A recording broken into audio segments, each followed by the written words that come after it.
Hey folks, I hope you're enjoying Not Suitable for Work. Please subscribe, rate, and review on iTunes or wherever you get your podcast. It does make a difference and it helps others find the podcast. Thanks. Welcome to Not Suitable for Work. I'm your host, Peter C. Diamond. You think your office is nuts? Wait until you hear some of these stories. It's a story I tell people as a cautionary tale of what not to do in a pressure-filled situation. And there's nothing like making a joke and looking at a room full of people who, are just stone-faced, and they know that you blew it. He said, there's two guys in town. One guy isn't as good, but he'll show up on time. The other guy is a pothead. Let me make some calls. With each podcast, I interview people who have a humorous work story to share.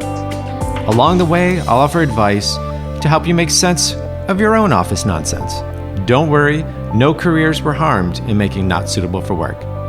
Names and places may have been changed to protect the not so innocent. Without further ado, let's get this show on the road. People make significant life changes for their careers. They move to new cities, they take on impossible assignments, and when you're in a professional services business, you'll work your ass off day and night to make the client happy. In this episode, I chat with Mike, who shares his story of being so fixated on retaining a client's business, he forgets the most basic necessities. So I'll take you back. This was about 12 years ago, and you might even remember this. I actually got a big promotion, and I was living in Chicago. And I was asked to move to San Francisco, and our operation on the West Coast was a mess. And I felt like I wasn't ready for this. I felt like I had years ahead of me before I could do something like this. So if I can ask you a question. Yes. So what were you doing? So can you tell me a little bit about the job? So my whole career I've been in advertising and marketing. So I was working for a retail marketing agency here in Chicago. And we worked with a number of large retailers running their print advertising programs. So we had won a new piece of business out in California. And the first year of the business did not go well. And we were losing money and losing people, and everything was just bad. So the company came to me and gave me an opportunity and said, would you relocate to San Francisco? And we believe you could help churn this thing around. Mm-hmm. So no pressure at this point? None. No pressure. I was totally fine. The interesting thing was, it was one of those times looking back in my life where I was really content. I really liked my personal life. I liked my job in Chicago. But when opportunity comes knocking, it's really hard because when else do you get a chance to go? And I was in my early 30s to be a general manager and oversee, a staff of 100 people, multi-million-dollar P&L. And really churn something around. So I thought, okay, I need to do this. And I really was not interested in relocating to San Francisco at all. So I relocate to San Francisco, and I really dove into the job. And the operation really was a mess. Client completely dissatisfied. We were, again, losing staff. I dove in, and I thought, I really want to make this work. Because if I gave up something I loved so much, I wanted this to work. And so I, along with a really dedicated group of people, we worked very hard to turn the operation around, and we did. And we were there about a year and a half. And if you've ever been part of a turnaround, it really is night and day, weekends, all in, very passionate.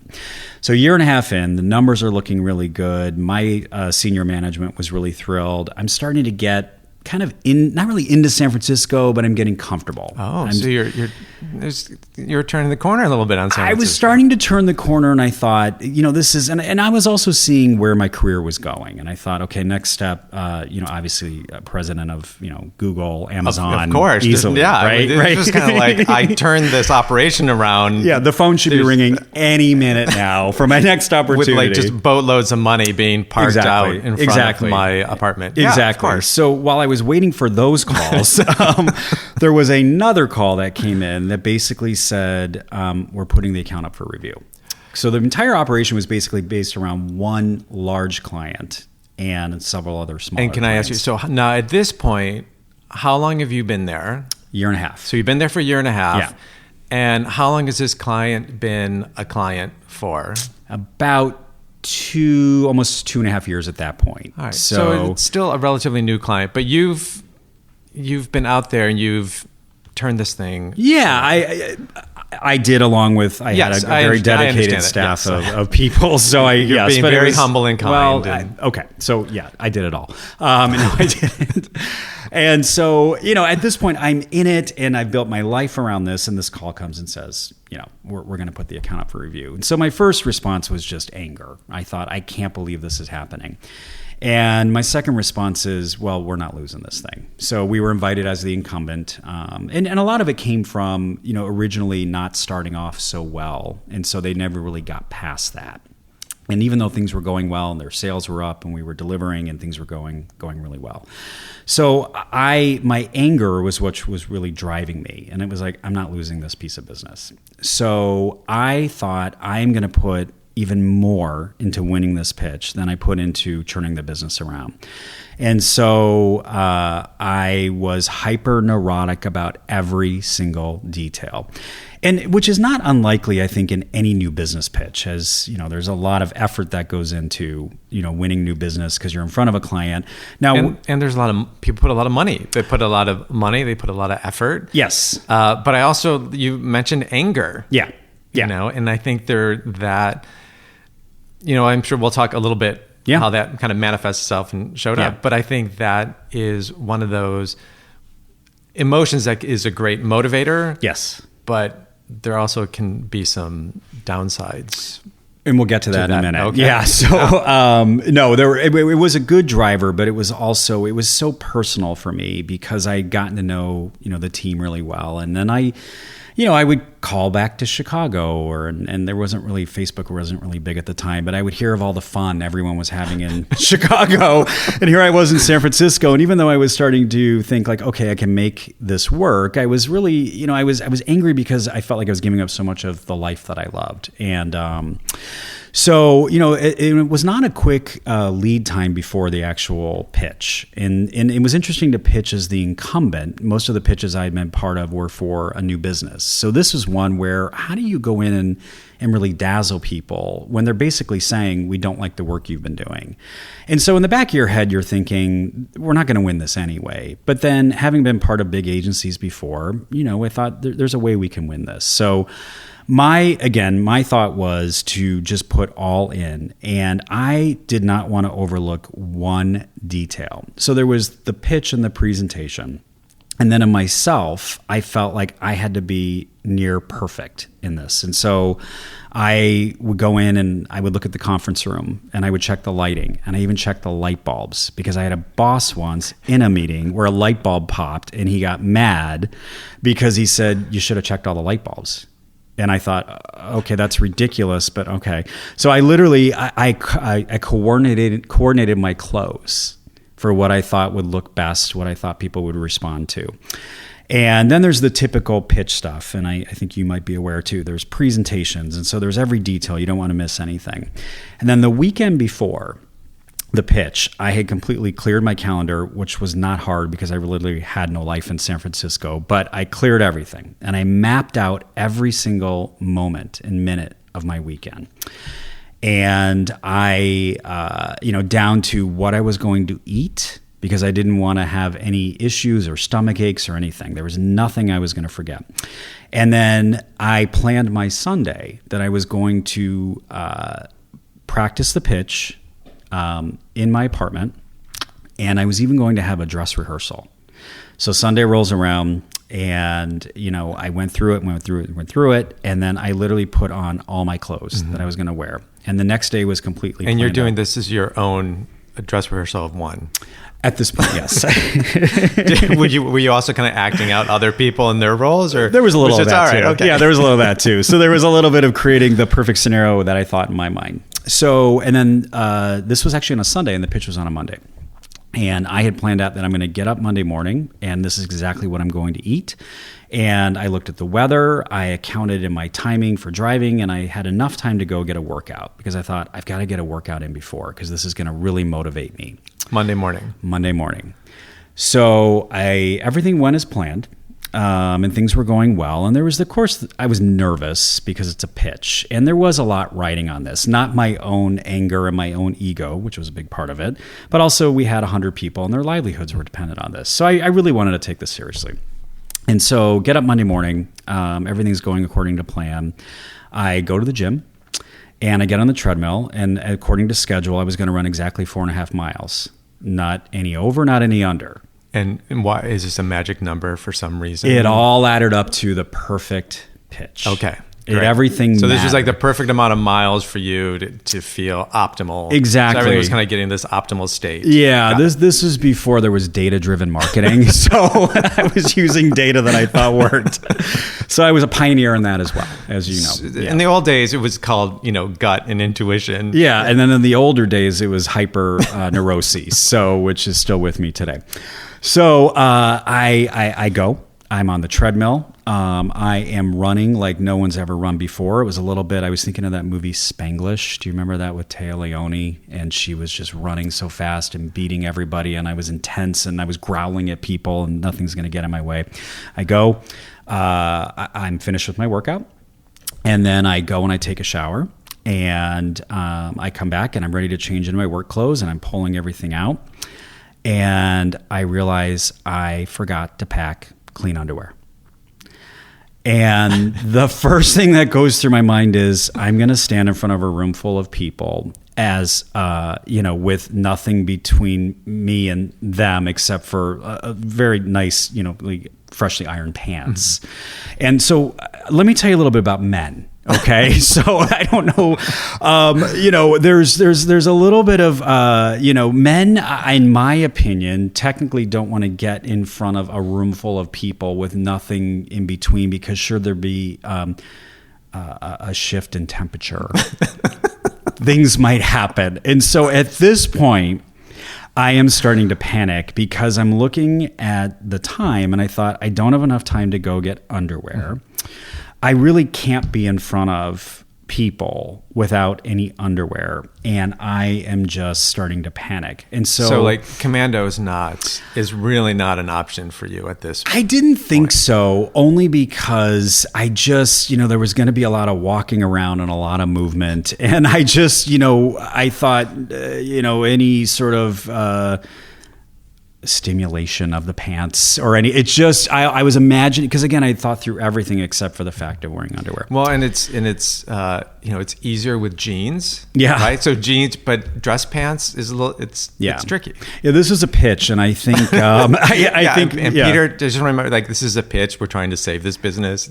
I'm in front of clients. Yeah. Jeans weren't really an option, and so and again because every detail couldn't be overlooked. My pants were perfectly ironed, and so there was just a flat. And I think on the cutting edge of fashion at the time, because our client was like a JCPenney. So, obviously the cutting edge of, I think I have flat fronts. Flat fronts, of course. Thank you for noticing that. So I had two choices though, to go commando. And or I could, and for whatever reason at the time, my workout attire was briefs under workout shorts, which at this point, because I had done such an intense workout, were absolutely soaked and smelled. And I decided you gotta have something between you and everybody else. So I quickly tried to air dry the underwear and it wasn't working. And I luckily had a little cologne because I was going to have 2 spritzes, not 3, right. But not less than 2 because then, it could ruin everything. What's the yeast? So I had decided to forego the spritzing of me, and I spritzed the underwear a little bit, just hoping that would obviously take away from any of the scent. And I proceeded to put on the damp at this point underwear, and over my flat front high fashion pants, and go to the pitch. And I had enough time to get there, park the car, go in, kind of catch my breath a little bit, because I was now off schedule because of the panic. And is the pitch happening in their office? The pitch is happening in the East Bay. That's what we called it when we lived in San Francisco. I think they still do. So, and of course, there's also because there's only one way to get in out of the East Bay. Well, there's a couple, but there's one bridge. So I'm the panic literally is just like I cannot believe I could have imagined forgetting anything but underwear. One of the most basic essential. I don't think I've ever forgot underwear, right? But I forget it, and at that point in my career, it was probably the most important moment. And so I went to the pitch and in my stinky, sweaty underwear and proceeded to present and got through it. And can I ask you one more question? Other people from your team, are you the only person representing your company, or do you have other team members there as well? This one was handled, it was odd because it was sort of a sequenced pitch where there were sort of the day-to-day team and then everybody cleared out, my team and their team, except for, and I forgot about this part, my boss flew in, who was the president of the company, and then the CEO. So I had to go directly. So that's who was around the table. Got it. And so I got through it, and it was hard because I felt like, I'm trying to pay attention and I was rehearsing, and then I kept getting wafts. I felt like of my smelly, sweaty underwear. And so we got through it, and it has stuck with me for years that you can present or prepare as much as you want, and the chances of you forgetting something are highly likely. So I've used that throughout my career to remind everyone, and quite frankly, it helped me in the future because nothing ever goes as planned. Ever, even though I planned this to go absolutely perfectly. And so it was a good lesson because what I've learned from that was when something bad happens, and especially in a moment like that, there's really nothing else you can do at that point except say, that's it. I've done the best I can. There is always this balance in work, and especially in, I think, service businesses, where so much of what we're selling is ourselves. Yeah. When is enough? Yeah. And there's being prepared, and then there's, I think, driving yourself crazy to the point where you can almost become paralyzed a bit. And it doesn't sound like you got to that point. No, I was pretty process. Close. Yeah. But in that, there's also the whole notion of preparedness. Yeah. So some of the things that you did pay attention to were probably some of the right things to do, and are kind of good things to do, because sometimes those are the things that can make the difference between what is successful, a successful pitch or client meeting or business meeting, and what's not. Right. But I love the fact that along the way, it has to, I think you said good energy and fun. Right. And it has to be, you have to figure out how to make it enjoyable along the way. Yeah, because I probably left this out of the earlier conversation. I'm quite sure that I drove my team absolutely crazy with details, and probably weaved in and out of, because I had a boss once that I still very much respect, who said something about presentations, that it's the steak and the sizzle. Which obviously the steak being the content and the sizzle saying make it look really good.